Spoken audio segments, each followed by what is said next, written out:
Hey, Kevin. I want to see if I can run the PowerPoint and hide my picture. I don't need to hide it the whole time. Just want to see if I can do it. Okay. Can you tell I have a coat on? I'm going to take it off during the call. There's already somebody in the waiting room. Should I let her in? No, Or? let's wait until Okay. Mary and Diane are here. But that's nice to see.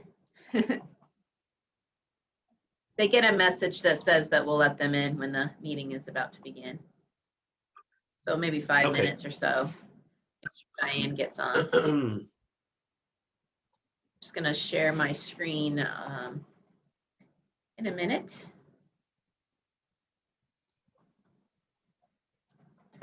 Okay.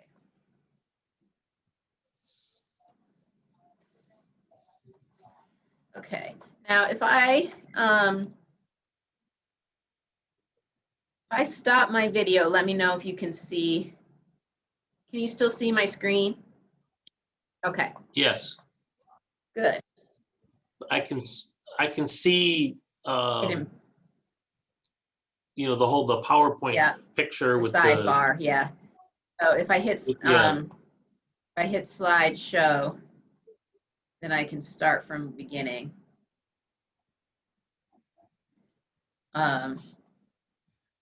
There it is. Then I can just use arrows. There's a little bit of a delay between each slide in slideshow mode. I don't really like that much.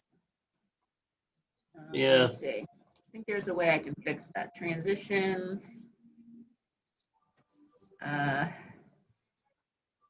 gonna just change that. Oh, sorry.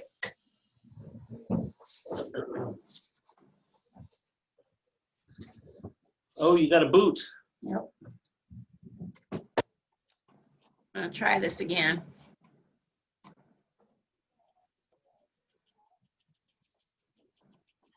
Sorry, am I late? No, you're right in time.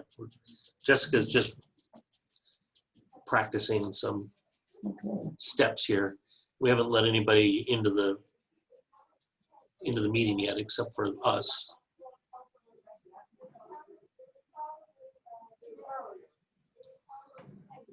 You know, I think I wanted to stop and talk and.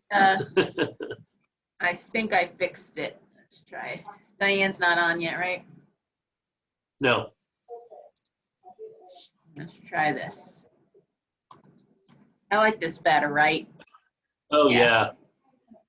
I agree. Yeah, those all look better.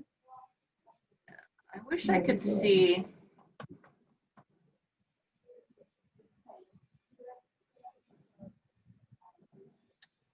Are you still seeing my big screen, or do you see a bunch of little slides? I'm seeing a big screen. All right, that's kind of interesting.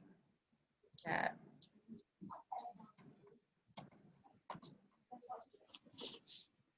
Okay, good. I can see it so that I can see it. I can see all the slides on my screen.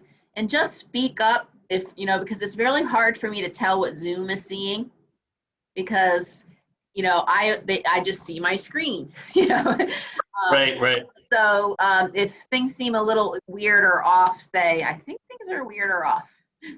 But I think I can go through it this way.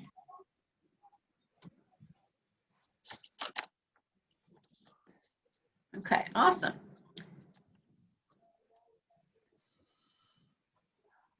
All right, I'm going to follow along too. And then let's test. Can you get the camera on before we let people in? Let's get the camera on Mary and test the sound and everything.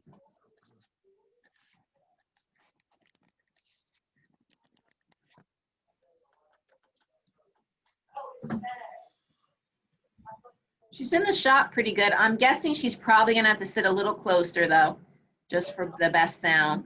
Get closer. Yeah, let me move this table here. Mary's got a boot on her foot. Oh, wow. You're gonna have to Yeah, pull me forward. someone told me that. And the doctor said you're supposed to walk on it though. You're gonna have to pull me forward. Okay. There we go. Okay, Mary, why don't you just read your first line or two? We're just testing out the sound here. Okay, this large brick house, currently known as Sunnyside House and used as a guest house and meeting space, came into possession of the Lexington Retirement Community Board, the board for Kendall, along with 85 acres in 1997, when Isabel and Fred Bartenstein gave the property to Kendall, with the understanding that a retirement community would be built here. Right. Can you hear her okay? Yeah, I can, you know, but I mostly just see her I can see her, but when she looks down the paper, I'm wondering if there's something we can prop her paper on. Can't do a podium. Like, is there a table we can bring close to her? Does she want me not to see it? Or No, I just don't want you looking down as much. you want it up like this?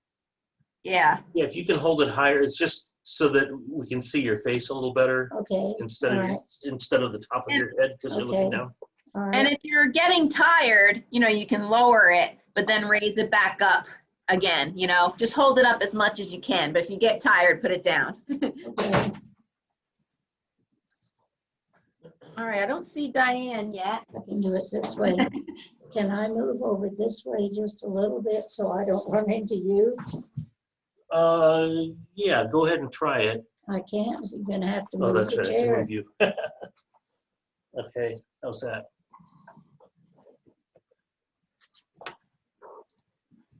Is that all right?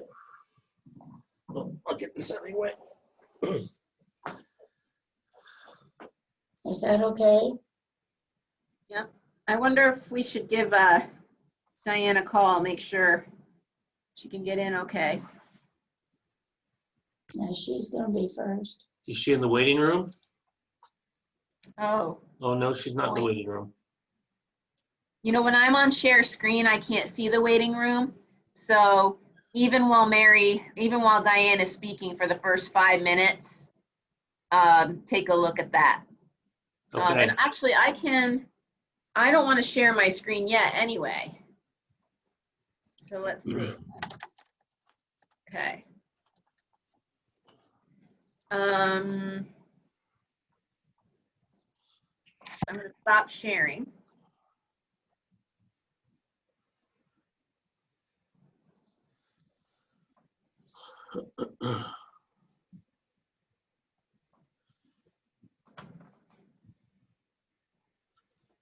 Hey, Katie, do you have your resident directory handy? Could you give Diane. Diana a quick call? Okay, you can hear you. Thank you. Yeah, she told me, I just talked to Diane less than an hour ago. She said she'd log in at 5 minutes before 2. Oh, there she is. Now she's there. It's always good to call. I think once Diane gets in, you can let in Linda Lawrence, and let's hope other people join us.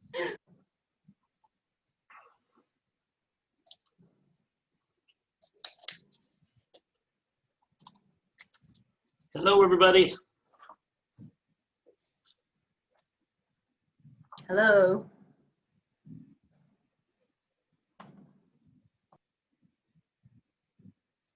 Diane, you're muted. I saw your mouth moving. I don't know if we were supposed to hear what you were saying or not.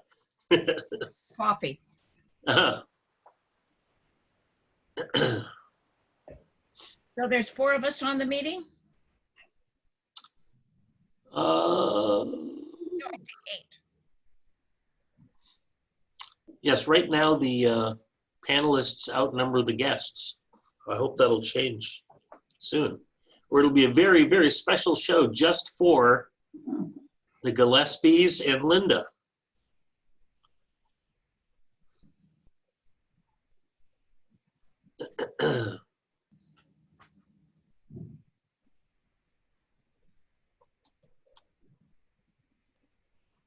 We'll wait a few more minutes before we begin.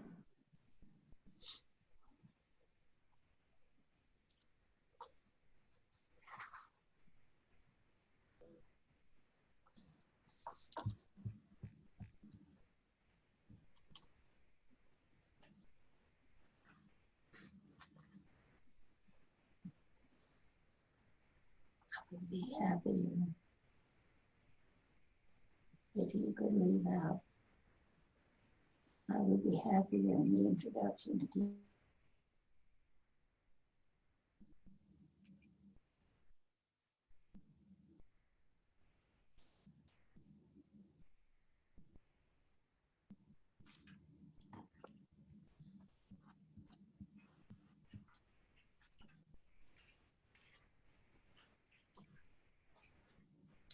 Kevin, I'm going to take a minute and switch my Wi-Fi. It just said it was unstable. So let me try going to a different channel. Okay. Or I'll just stay here and we'll see how it goes, okay?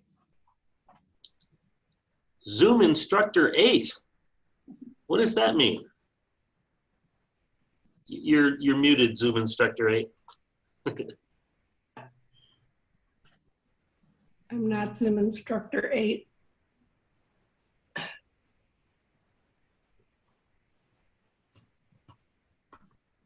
That sounds interesting. Where are you a Zoom instructor, in organization or just at large or what? Yeah, I'm a writer and I ended up teaching a writing course. I'm in Richmond and I ended up teaching a writing course for the Visual Arts Center of Richmond, and apparently my computer has labeled me for life. Ah. My name is Deirdre McAfee. It is not Zoom instructor. I recognize your real name. I did not recognize you as Zoom instructor 8. Yes.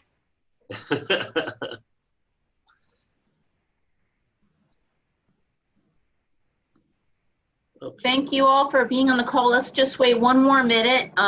We have, as you know, folks join a wait room and then we have to allow them in. So let's just maybe wait one more minute and then Kevin, you can begin.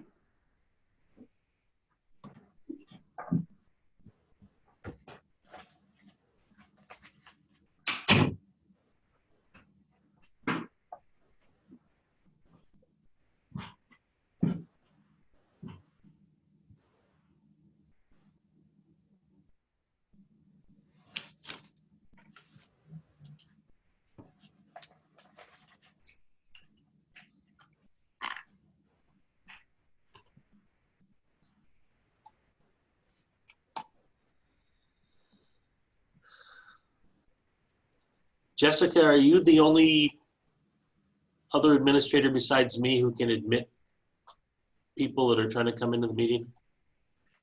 I'm going to make Katie a co-host. Okay, good. Yeah, because once this thing starts, I'm not going to be able to pay attention to that. You got that, Katie? Okay. I brought that bottle of water for you, Mary, if you get thirsty. Yeah. I'm going to have to get husky. Could you open it for me? Sure.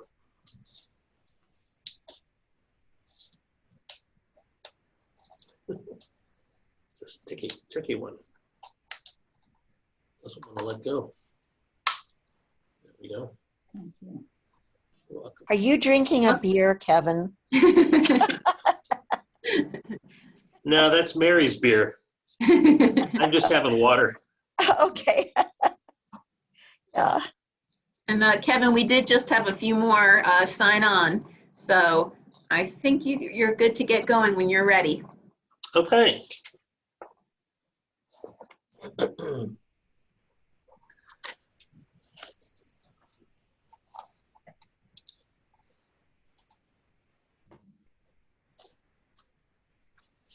And we are recording. And Jessica, I'm assuming that it's your screen that we're recording, so we probably want to be in speaker view if you're not already. I believe, Kevin, you opened the meeting, so you're recording. So it's me. Okay. Yep. Well, I'm in speaker view, so that should be good. All right. Well, good afternoon and welcome to the Kendall Lexington Resident Speaker Panel Series via Zoom. I'm Kevin Cavanaugh, host of today's session called Kendall Beginnings. In this Zoom event, we'll discuss what it was like back in the 1990s when a group of local citizens was trying to pursue the establishment of a continuing care retirement community in beautiful small town Lexington, Virginia. Conventional wisdom and industry models suggested the area's population wasn't large enough to support such a community. We'll also hear from Kendall Marketing Director Jessica Bueller on how that has shaped who we are now. And today's event will end with a photo tour of our Sunnyside guest house, narrated by Kendall resident and historian Mary Coulling. As always, we'll leave time at the end for questions from our audience, and you can also pose questions during today's session by typing them into the chat function near the bottom of your screen. So just type in your question and we'll get to as many of them as we can. So first, let me tell you a little bit about our first panelist.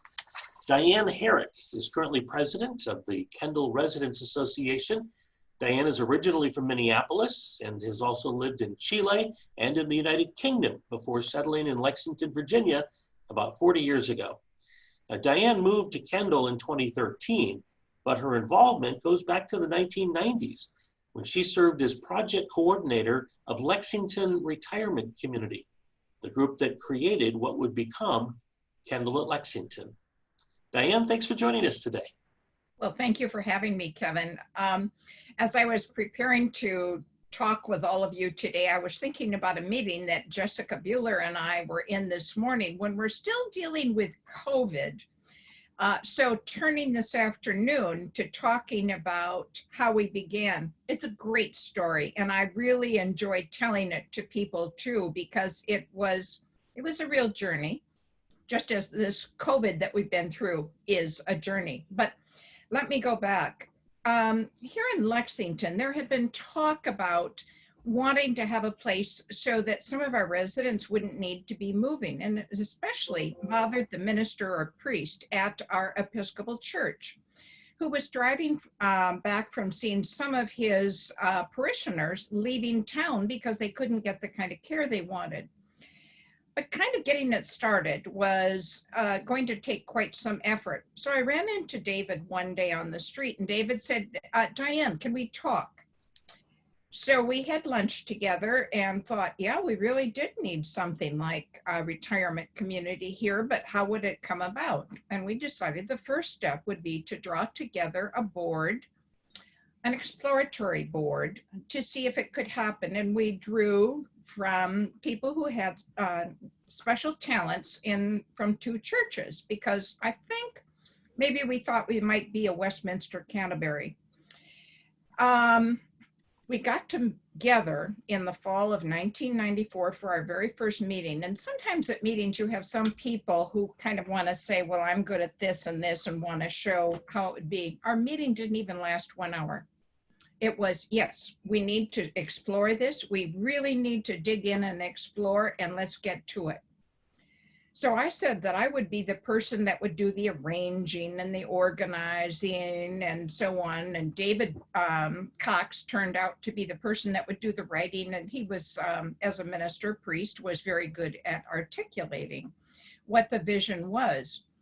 So we did indeed have a meeting after we got together a list of people who might fall into that kind of category. And local people said, yes, let's do this. We are definitely interested. So we thought, okay, well, let's keep going. And we incorporated and did all of those usual steps that you do. And there were two big questions. One is, we knew our community and we knew what we would want to see, but we also knew that this was the health continuum is a very complex kind of industry, and we really needed to have that expertise. So we would need to affiliate with a group. Well, since Westminster Canterbury's, there's quite a few of them in the state of Virginia, we thought that we might be a Westminster Canterbury. Well, we did some exploring and that wasn't going to work out. And then there was another group near us, and we talked with them, and their chief operating officer came down and said, well, yeah, we asked what the relationship might be because they were interested in this new group here. And he said, well, yes, we own it and we run it. And we thought, no, that isn't what we're looking for. So one of the people on this exploratory board said, why don't you look at Kendall? That might be a possibility. So we started exploring and having conversations with them. And then as we were having those conversations, we had other things that would come up along the way. But Kevin, ask me some more questions and I'll see where the conversation goes. Are there any other key people, any names that you want to include in this? I mentioned David Cox, who was the rector minister at the Episcopal Church. We had people, 4 residents, 4 of that exploratory board, which did become, by the way, our officially incorporated board of the Lexington Retirement Community.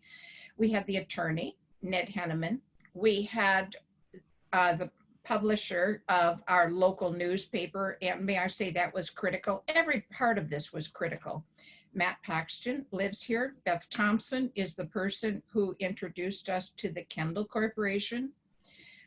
We had Ferris Hotchkiss, who was the chief fundraising officer at Washington and Lee University. So we tried to incorporate different segments. We had the city manager, we had the banker. These were all skills that we needed in every single person. Oh, and we had Dr. Orthopedic surgeon, Barton Dick. We needed all of those skills so that people would know we were serious about what we were endeavoring to do and that we were looking into the broad spectrum of all aspects of it. We needed credibility because when you're just talking about something out of the sky, you need to have some credibility from folks that you trust in other realms of your life. And I think that we got there. As a matter of fact, looking back on it, it is extraordinary that we were able to bring the parts together. It really is. Now, the Kendall Lexington campus sits on 85 acres of what used to be farmland. And as it happens, and I want to hear more about this from you, that land was donated to the Lexington Retirement Community. But before that happened, where did you all think you were going to build this thing, this new retirement community? Well, as I say, there were various prongs that we had to keep investigating. One of them was who would we affiliate with, and then where might we be located? And different people had different thoughts about where it was. And some people that were kind of holding back, that were interested in the concept, were like, well, where will it be? What will it look like? How many people? All of that. We had to keep having meetings in order to get a feel for what might be there. Was there enough market? That was another big question. So location. We were exploring different places, and where we are, which was and still is Sunnyside Farm, the ownership of the 600-acre land had been consolidated from 4 heirs into one ownership, Fred and Isabel Bartenstein. Isabel Anderson Bartenstein had grown up on this property. Well, our city manager said that the Bartensteins had come into his office at City Hall and said, we now own all of Sunnyside Farm. What does the community need? What would be something good there? And John Ellis did about slid off his chair onto the floor because no one came in to say, ask for what would be a good thing to happen. They came in to complain to him. So he remembered this incident, and David Cox had baptized the granddaughter of Fred and Isabel Bartenstein. So we decided we would talk to them to see if we might purchase enough land for this to happen, because it is right on the edge of Lexington, beautiful rolling farmland. And we got to know the Bartensteins, they got to know us. I think they were vetting us. And one day when we went over to a cottage that I can see out my window, we were sitting in their living room as we were getting ready to ask if we could purchase some land. And they said, Fred said, well, Isabel and I have been talking, and we would like to give you the land. And I thought I might lift up out of the chair, because at the same time that I said that we were doing one part, we were doing the other. Talking to the Kendall Corporation, they said, well, yeah, it might happen, but instead of just the usual model for a retirement community, you are going to need to have more in-cash equity up front to offset your lower population numbers. You're going to need to have about $2 million in equity, which for a small community is a hefty load, and it was even heftier back then. So when they said that, David and I looked at each other and thought, maybe this is really going to happen. And I think it was a real turning point for both of us to think that we really had a good chance for this to happen. We could go back to the Kendall Corporation and say, we are approaching that $2 million. Now talk more to us. We want to keep on having this conversation. So that was wonderful. And Mary Coulling is going to tell you more of the story about the Bartensteins and that whole transition. Now, mind you, there was this wonderful, large, semi-crumbling house on the property. And there were people on our board that said, I don't know if we should take this because that is a big financial liability. And others of us felt, oh, but it's a wonderful place. It lends such a feeling of home and home place and continuity to this site. So the Bartensteins did not put any qualifiers on keeping the house or not keeping it when we first took the land. Certainly they had preferences that we kept the house, but anyway. So you could have torn it down. Yep. And now, well, Mary will tell us more in a little bit, but it's on the historic register now. It's over 200 years old. What a tragedy it would have been had it been torn down. But was it a financial liability? Yeah. I mean, this whole project was reaching the entire way. We would do one part of what you need to do in order to form a community, and the local people, really brave people, and Mary Coulling and her husband were one of those brave people who said, yes, keep going. Yes, we're interested. So we would do something and they would put down money. Well, then we'd do the next part and we would do the money. Let me go a little bit. Do you want me to talk about the Kendall part of this? Yeah, please do. Okay. We did associate with Kendall, but it took a while for their board also to explore if we were a viable or seemingly potentially viable place. So we had a lot of people come down here. We had experts on land use or on development and so on, because some people said when you are given a piece of land and it's free, that's about what it's worth, is nothing. And different people would come down and say, well, where's the water hookup? Where's the sewer hookup? And we'd say, it's right there or right there. And they'd say, oh, that is a very good gift that you have received. So as it turned out, we did make an official agreement with the Kendall Corporation, feeling that their values and the values that we wished for our community fit together. And indeed, it has been a very good and wise choice for us to make.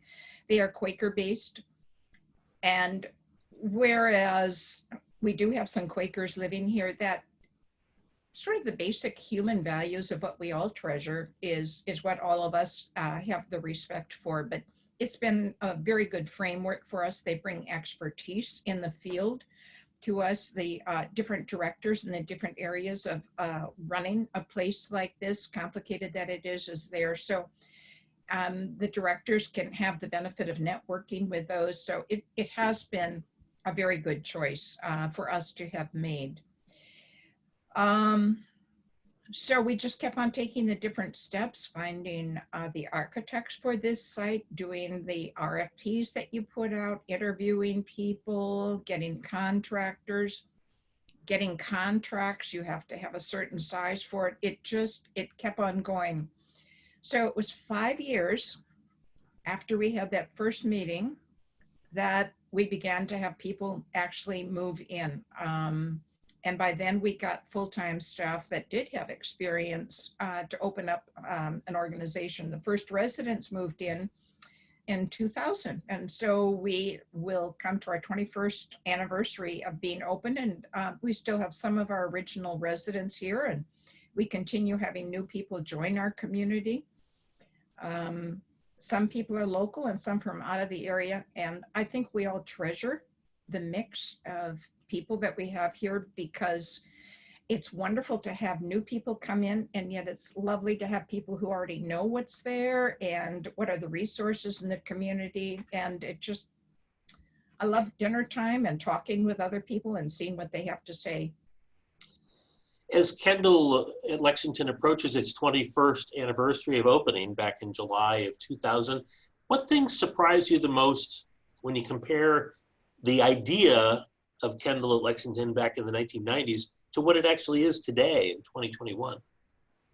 Well, it is interesting because I was younger then, and I had visited both my parents and my husband's then parents lived in retirement community. So I had an image of what it would be like, but of course that was way off then. And of course, my husband and I went on the wait list, and over the years, and would we move? Well, no, we weren't ready. And now that I am a resident in this community, after my husband died, I thought, didn't like living at our house by myself, and I moved to Kendall. I have loved living here. And this is the same experience that I saw my in-laws having. And my mom loved where she moved. So is it unexpected? I don't know. It's just part of what you do, but it has really been an enriching experience for me to be living here and living as part of a community that continues to grow. And I think that, again, going back to the COVID that I mentioned at the very beginning, I'm very proud of how we worked as a community together.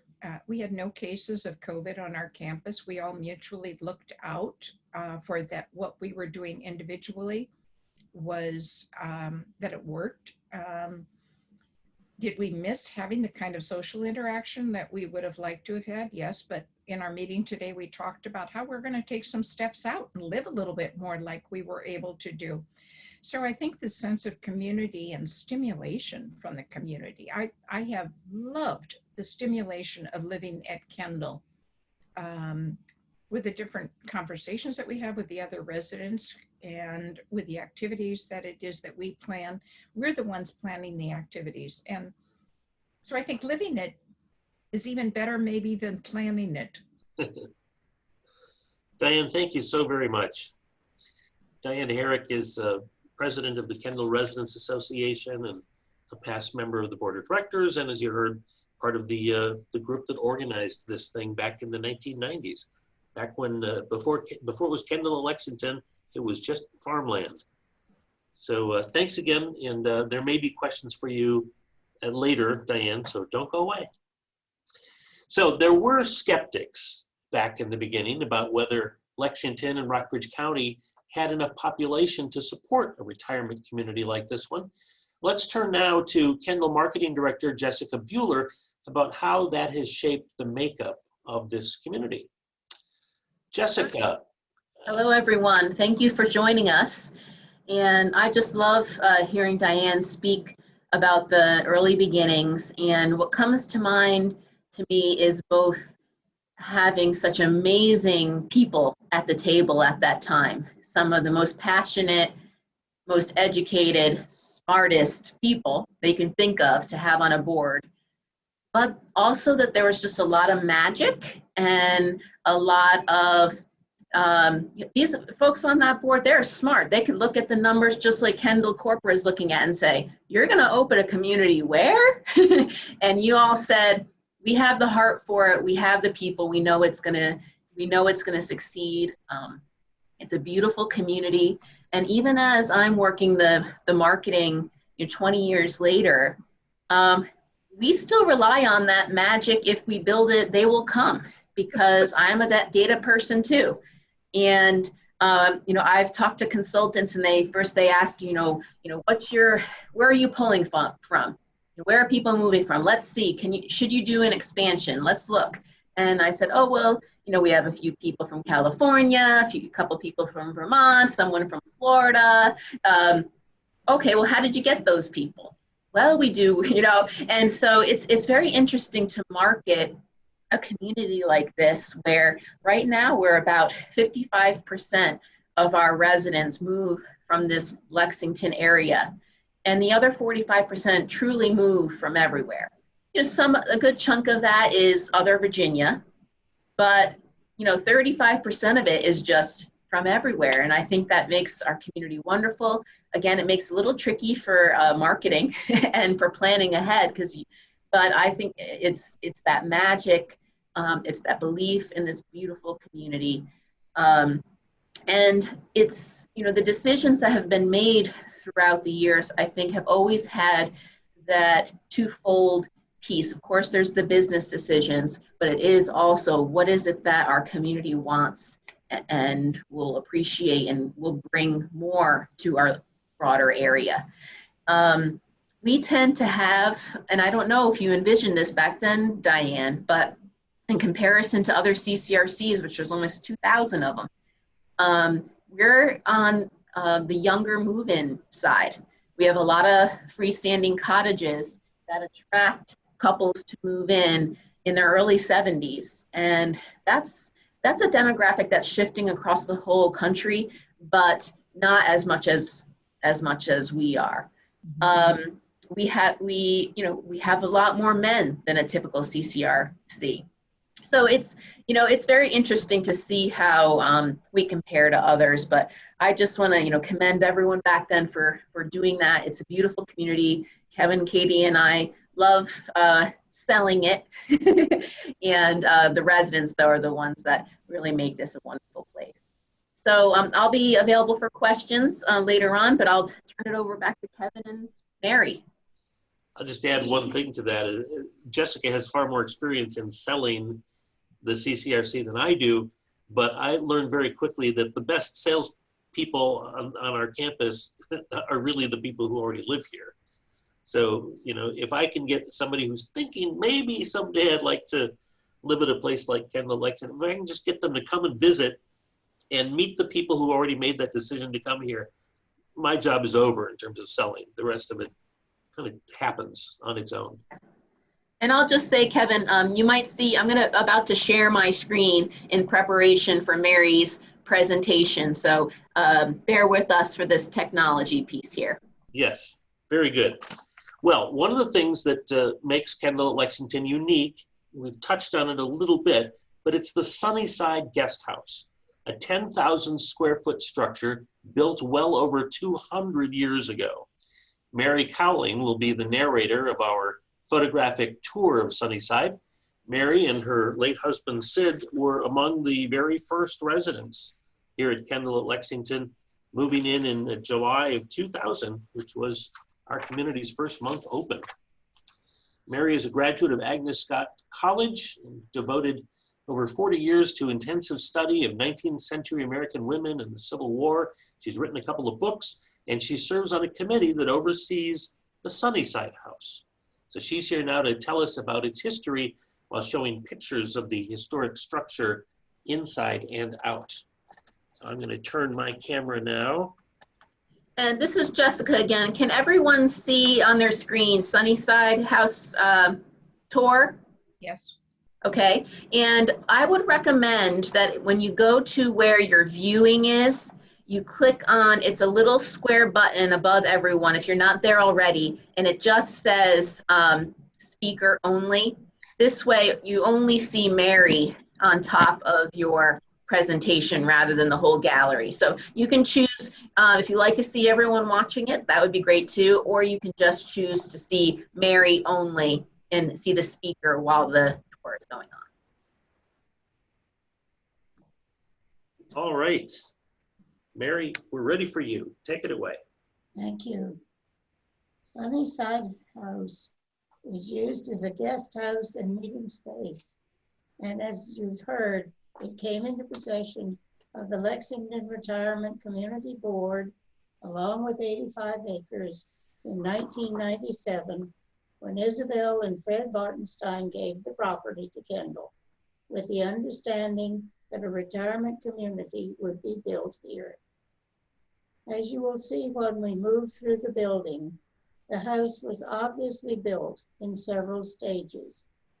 Probably even before a permanent structure was in place, there had been a log or frame building. The first brick portion of the house, built in the 1790s by a man named John Moore, consisted of the dining room, front hall, and parlor on the first floor, and the rooms immediately above. The kitchen area and rooms above them were added in 1805. Now this is the portion I was talking about, the first part of the house that was built. The kitchen area and rooms above them were added in 1805. Then the great room, which we will move into, the library and back hall, were added in the 1840s and the 1860s. Finally, in the 1940s, the curving outside staircase from the first floor to the terrace was added. Over the generations, the house has had a number of owners, including in the middle 1860s, a farmer named Eli Tutwiler, who had served as a colonel in the Confederate Army. After General Robert E. Lee came to Lexington in the fall of 1865 to become president of Washington College, a group of local farmers decided to give the Lee family a pounding, a gift of produce designed to welcome the newcomers.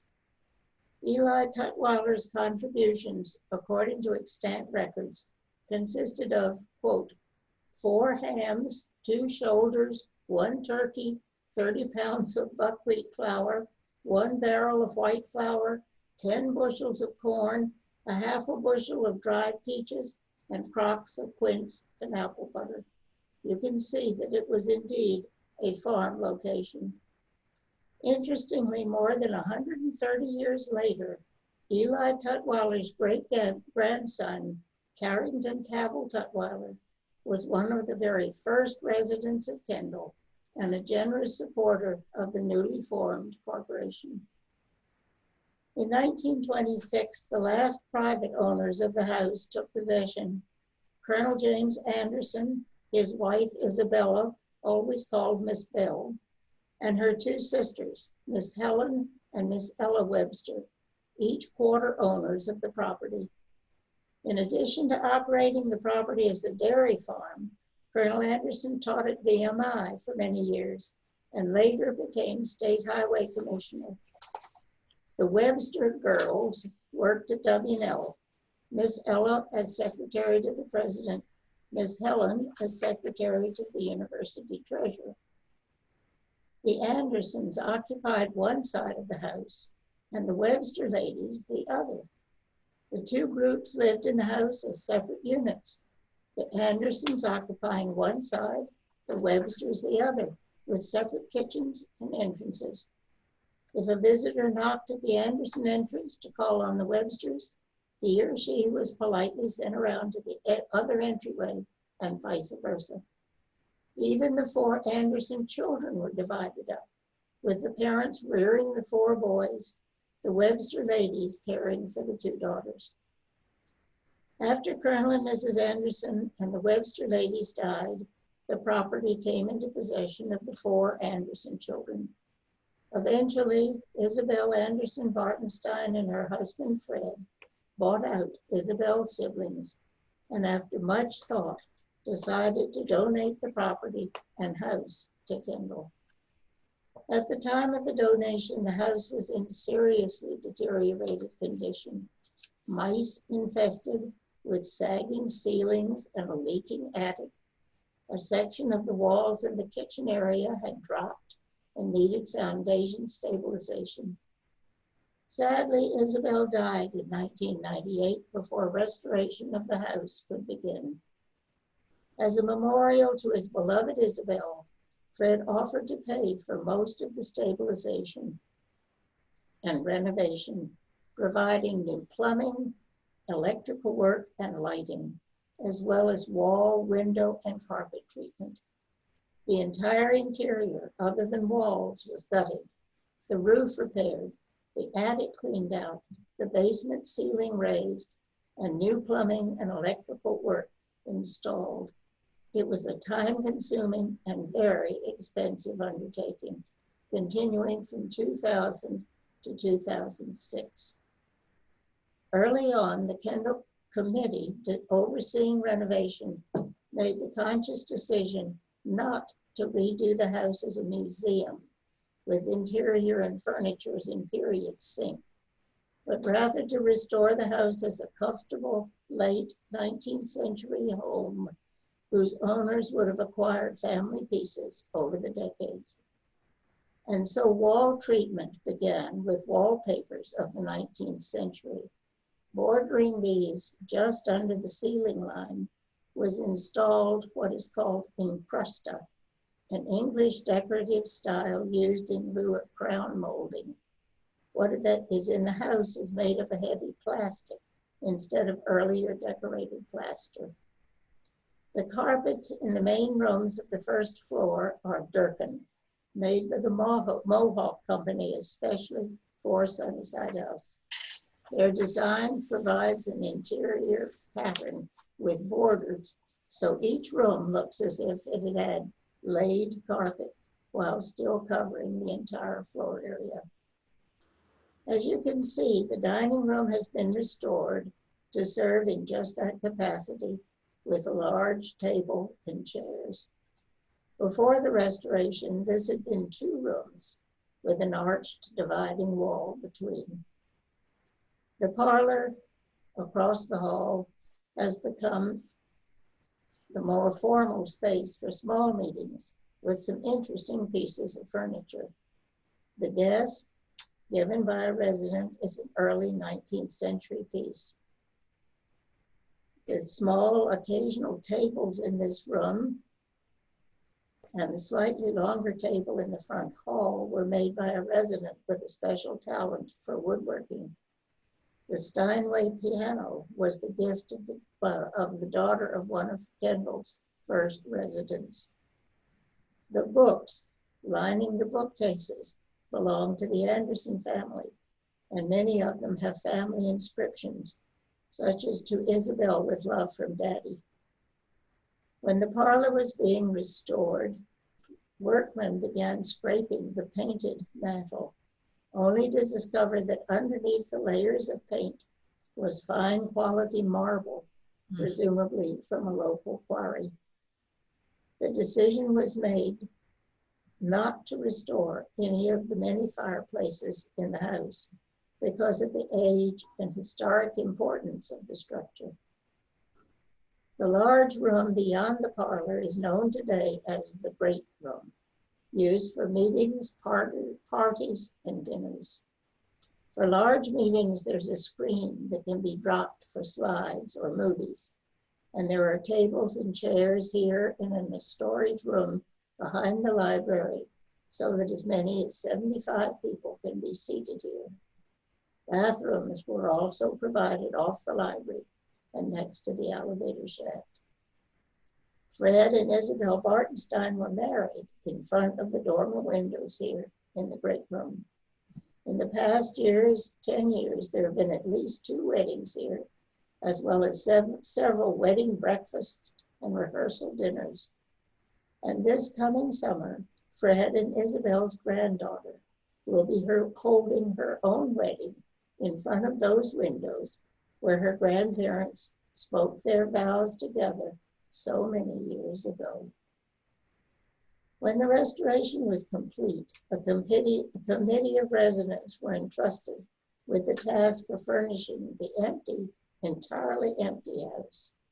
Almost all of the furniture came from residents who had moved to Kendal with large items they could not use in their smaller quarters and wished to donate to Sunnyside House. Nearly 100 residents gave furniture, pillows, quilts, china, glassware, lamps, vases, cut glass, and other items.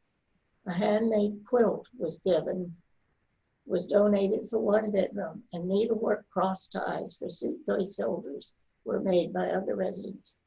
The only items that had to be purchased by the furnishing committee were box springs and mattresses, linens, folding tables for the great room, and stackable chairs.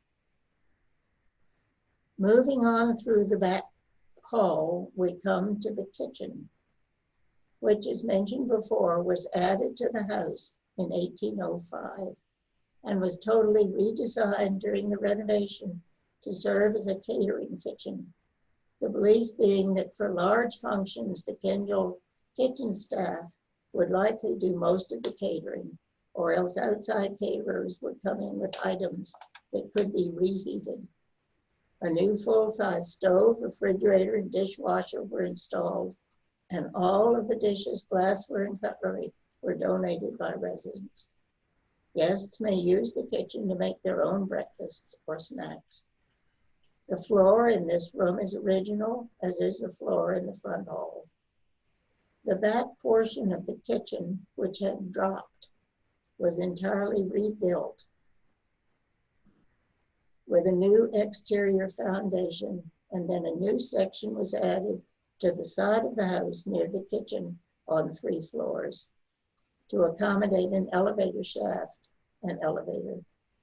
Since the house had already been placed on the National Register, any additions had to be on the exterior of the existing structure.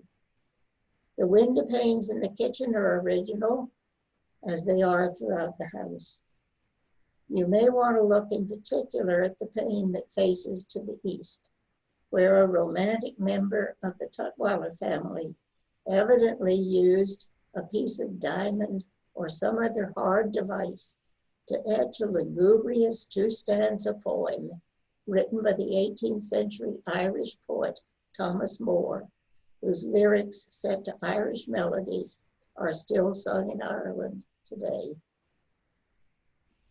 All of these rooms on the first floor are for use by Kendall residents and staff, and may also be rented by the greater Rockbridge community. Before the COVID virus struck, these public rooms were used extensively by residents and staff for cocktail parties, after memorial service gatherings, baby showers, and small dinner parties. Community groups such as the Lexington Women's Club, the Fortnightly Men's Dinner Club, and the Women's Ignorance Club became regular users. The United Way and Lions Club held annual meetings here. From time to time, smaller organizations held all-day retreats. Capacity within the confines of the first floor is limited by the fire marshal to 100 persons on the first floor, with larger numbers requested to spill out onto the patio. On the second floor, there are 5 bedrooms, 2 of which are handicapped accessible. 3 of these rooms can accommodate 4 guests each. 1 small room is for use by a couple only, and a 5th room can take up to 6 guests. A bathroom was cut out of existing space for each of the bedrooms. Kendall residents may reserve any of these rooms for family and friends. And until the COVID, they were in great demand, especially during holidays and in the summer. As you walk further through, you notice the change in height with added steps showing where the back addition to the house was added.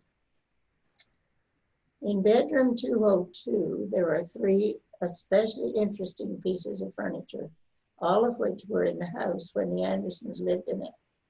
This rather unusual armoire dated back to when Helen, Ella, and Belle's mother the widow Webster, operated a small hotel in the little town of Goshen. The armoire was evidently designed to be used in one of the hotel's guest bedrooms. You may notice that it incorporates a miniature closet for hanging clothes, small dresser drawers, a mirror, and even a desk that folds down. The sleigh bed was also in this room when the Andersons lived here, and the tester bed had been bought by the Webster ladies at an auction of property from the home of General Francis H. Smith, the first superintendent of VMI, thus dating back to the late 1890s or early 1900s. Sold when the Andersons moved out, the bed was purchased by a local Lexingtonian as a wedding present for her daughter, and years later donated back to Kendall. The armoire and sleigh bed were restored by the Bartensteins and returned to Kendall before Sunnyside House opened. This is the only room on the second floor with ceilings high enough to accommodate the armoire. As we move back downstairs toward the elevator, be sure to notice the old exterior brick wall still showing and the window that used to look outside, now peering into the back hall. By decisions made by the Kendall Board Committee with input from residents, the basement rooms cater specifically to resident interests. A woodworking room, an art room, and a train room used by Kendall residents as well as an active model train group from the larger community. Lavatories for these men and women were also built into the basement. The use of these rooms may possibly change in the future, adjusted to interests and wishes of future residents. You remember that the curving staircase outside leading to the patio was added in the 1940s, designed by a Lexington architect.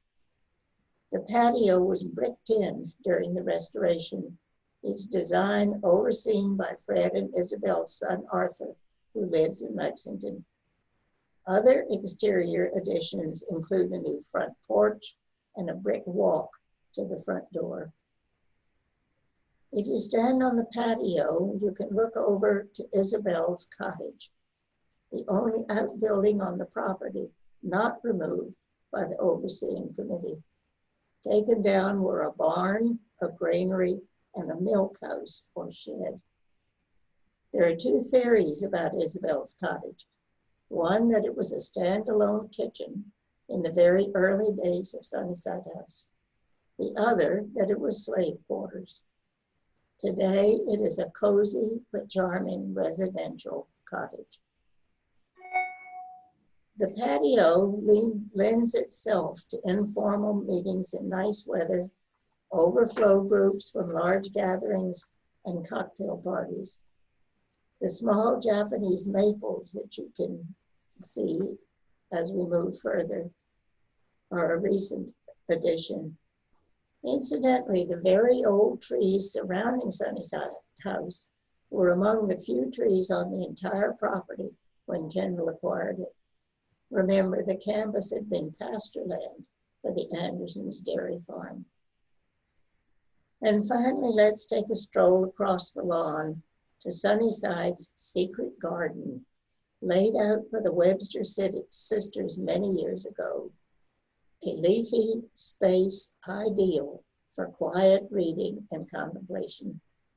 The benches in here were built recently by the resident who made the handsome little tables in the parlor, and another resident donated the sundial to complete the picture. And so you have Sunnyside House, a wonderful asset to residents and community alike. Residents find it marvelously convenient to have family members stay in the bedrooms, and they have learned that the first floor rooms lend themselves to parties and meetings of all sorts. They also take pride in the building, having donated so much of their own furnishings and furniture to the house, and they recognize that they are fortunate to have its rooms as a wonderful extension to their own living quarters. When Fred Martinstein told the Kendall board that he wanted to underwrite the house's restoration, he referred to Sunnyside House as the jewel of the property. And indeed, we have all found it to be so.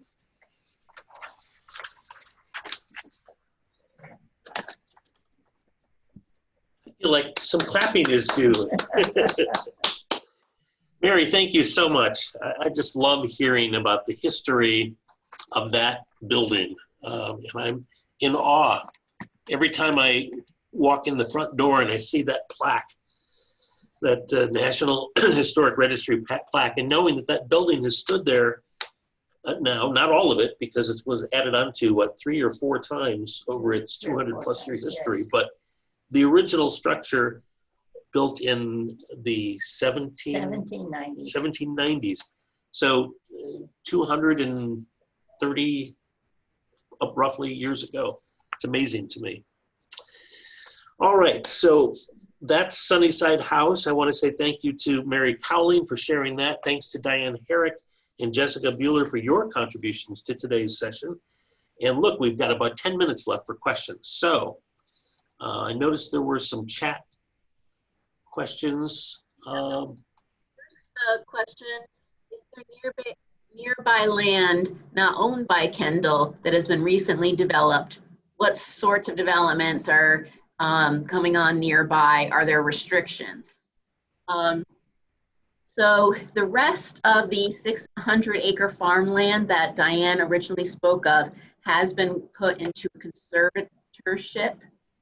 So there are some provisions to build a couple of, the Martinsteins can build a couple of houses on it farther away, but there are strict view shed requirements, and that land, as long as it's in conservatorship, will be mostly undeveloped. Of course, when you come on the Kendall property, you see a lot of the land other than that has already been developed with, residential housing. And then there's Diane, that water tower had been sold to a developer thinking of putting a few condos in it. Come to our property, there's an old small tower that you can see. Diane, you want to add anything to that? Yeah, we are 85 acres here that were given to us, and the view sheds are just stunning. I've lived here 8 years now, and I still come over the hill and see these wonderful vistas. Included in the Allegheny Mountains, or the cows grazing with their protector burrow in the field, or that they have been haying. It just, and the Blue Ridge out in front of me, it just has a sense of home as I descend down the hill. It's lovely. And the fact that I think that it's in permanent conservancy, isn't it? With the Virginia Outdoor Foundation. Use the word permanent, but yes, that's the conservatorship is supposed to be, forever.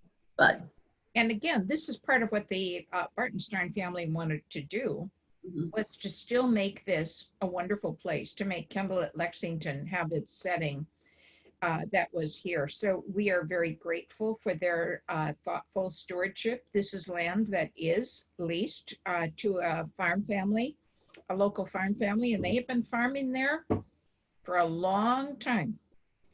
There was another question about water quality, and I don't think any of us are experts on that, but we can get you some more information. But as we were redeveloping our property, we did, DEQ has very strict provisions because we do border Woods Creek, and there's been a lot of effort put into protecting Woods Creek. And Diane, who's lived here a while, can know that at some point it wasn't very clean, and now it is. Yeah. The other thing I want to add is we have recently put out a request for to 2 landscape architect firms, and connected to both of the plans is doing an environmental study with it. We have a great deal of interest on the campus among residents and staff on preserving this land. It's high on the list of what's important to us as we live and use this piece of our earth. Does anybody else have any questions for any of our speakers today? Oh, there must be questions. Just come and see us. Yes. Mary, who's sitting next to me, but I've got the camera now aimed back at me, just said, come and see us. And thank you, Mary. Didn't I say at some point that our residents are the best salespeople? And you can come and see us now, I'm happy to say.